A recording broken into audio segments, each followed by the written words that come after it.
Every day we face choices. What shall I have for breakfast?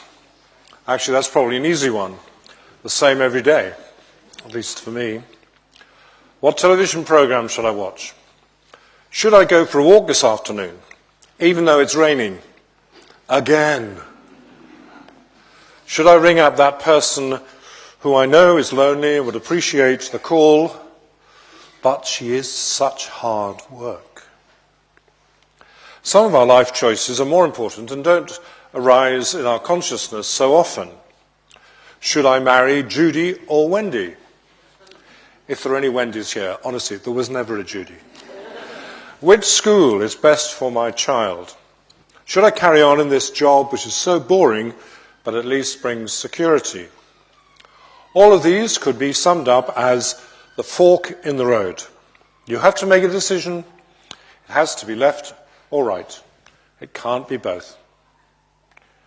Do you know the poem by Robert Frost which begins, "Two roads diverged in a yellow wood, and sorry I could not travel both and be one traveller, long I stood and looked down one as far as I could to where it bent in the undergrowth." The poem is called "The Road Not Taken."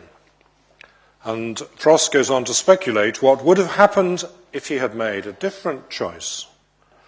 The poem ends, "I shall be telling this with a sigh, somewhere, ages and ages hence. Two roads diverged in a wood, and I took the one less travelled by, and that has made all the difference." Today's first reading from Sirach talks about this. To act faithfully, we heard, is a matter of choice. As Christians, we do believe that we have free will. Sometimes you hear people say that God could have made it much easier for us. He could have made the choices more obvious. This is related to the frequent question, which is really a complaint: how can God allow this to happen?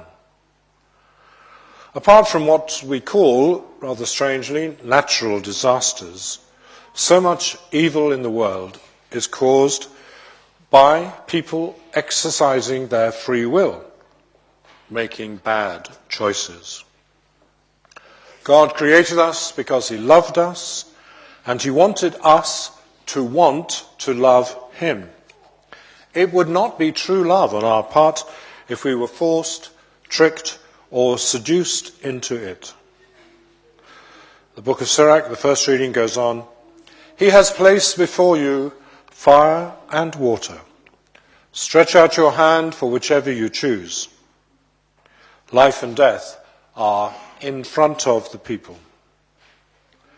It's not quite clear to me what fire and water stand for or symbolize in this reading, but it is clear that they are very different choices. In the Gospel, Jesus speaks of the way in which Christians should behave, and he contrasts them, as so often, with the scribes and the Pharisees. It's not about external rules or black and white statements, "you shall not murder," etc. But it's about the orientation of the heart, the fundamental decision to follow Jesus' example, which means that even the apparently slight infringement against someone else is as bad as murder, precisely because it is the wrong choice. It's the wrong orientation. The Gospel finishes with the stark phrase from Jesus, "Let what you say be simply yes or no." Jesus is talking about the fact you don't need to emphasize those simple answers by swearing an oath to emphasize what you're saying, as if it isn't enough to just say what you mean. But I think in the context of today's readings, we can take it to mean that Jesus makes us face up to the choice. Are you with me or against me?